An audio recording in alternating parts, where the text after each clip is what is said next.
Germain Lussier, io9, Gizmodo, but today, the Daily Planet. Yeah, good. Now that we can speak a little bit more freely about what this movie actually is about. Yeah. What was the most difficult thing to crack, first as a director, but also as a writer and then as a director? Well, as a writer, it was just difficult to, figure out where I was going to come from with Superman. And I think that it really started with, my dog in a lot of ways. But the idea of putting in crypto, I think, was the fun part for me, because that was something that we haven't really seen in a Superman movie. We're always, coming in and, the spaceship crash lands, and then see his whole family, and like we've seen the beginning a bunch of times. But this is not that, or even we've seen a lot of stories that are after, he's married and what that life is like.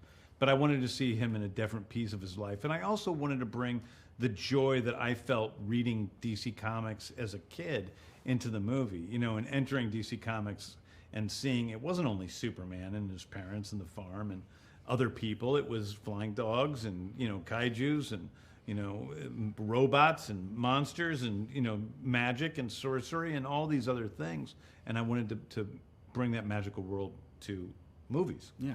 The key theme through the movie is that Superman can't do this alone, right? We see it with Crypto, we see it with the Justice Gang. Yeah. How important was that to establish, especially as the first film of your larger DC universe? Well, I think that it was, one of the things was really focusing on how much Superman was able to do by himself. And obviously, throughout the years, there's been all sorts of different versions of Superman in his power levels from the beginning, when he was not able to fly or shoot beams out of his eyes. He could, just punch through walls, through times in the, 80s, 70s when he could, punch a planet in half, to the times in the 50s when he was able to make little versions of himself come out. Have you ever seen those? No, I haven't. Yeah. There was a time when he would start having superpowers that people had never knew, like make little tiny versions of himself, clones of himself. He could do all sorts of weird things. And so I needed to make sure that we're creating a universe. So I wanted Superman to be the most powerful metahuman on Earth. But I also wanted him to be, I didn't want him to be so strong that, like, Guy Gardner doesn't matter. Yeah. I think that it was important to set up that he has contemporaries that are also pretty darn powerful. Yeah. A little bit of a spoiler, we talk around it, is one of the biggest surprises in the movie is the Kryptonian message and the full contents of it. Sure. I'm wondering, it's clearly a big part of this movie, but is it something that Superman, you think, is fully dealt with by the end of this movie, or something that he could carry into future stories? I think that, I wanted to tell a story about Superman that wasn't only, a huge spectacle with the action and pyrotechnics, but that was also a personal story. We've seen a lot of Superman. It's less often that we've seen Superman with a struggle, an identity crisis. And that's what this movie is about. And at the end, him finding his path to his faith about himself. That's what the movie is about. So I think he's dealt with that in with his main issue in an elemental level. Mm-hmm.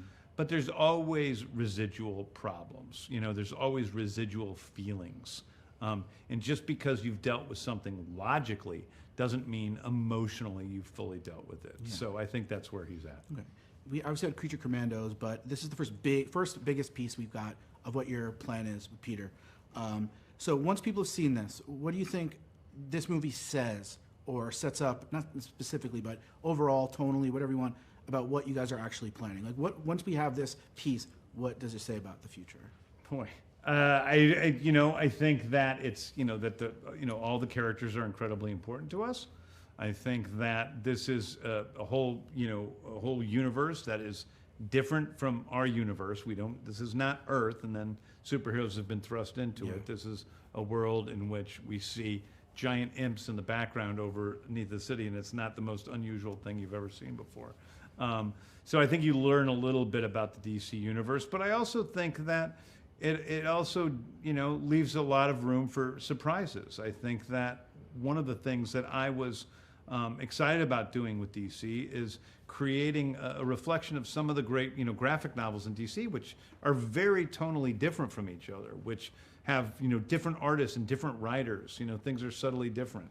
From graphic novel to graphic novel, and to be able to allow people like Craig Gillespie to come in and create the Supergirl as a space fantasy that's totally different from this movie, or Damon Lindelof to be working with Chris Mundy on Lanterns. That's a grounded story that's completely different, or the grounded messed upness of Peacemaker season 2 Yeah. was about to start. So I wanted to make sure that we have room for very totally different, or for but Clayface, it's a body horror Right, film. right. It's like they're all very different from each other, but I think that makes it more fun. And last thing is, my favorite part of the movie is that opening. Those words on the screen is so powerful, but also so propulsive. And so, tell me, I heard from one of your producers that was a late addition. So tell me a little bit about it. It was. Yeah, I didn't have that in the movie originally, and we found that people loved the movie, but that they were confused about the world they were entering. And so just by entering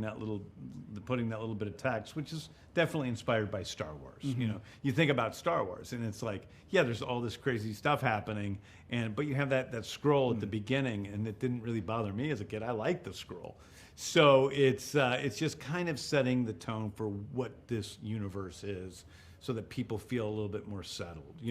It's almost like, in Guardians, when I made that, allowing the music to come in, because everything was so outlandish, by feeling, that 70s AM pop, Yeah. it gave people some grounding, and so I'm always real cognizant of allowing the big, brash, weird, crazy stuff to happen, but also always giving people their feet back. Yeah. And you do that through emotion, you do that through subtle storytelling, and you do it through music. Yeah. And the movie's great, man. And thank you so much for your time. Thank you so much. Congratulations. Thanks.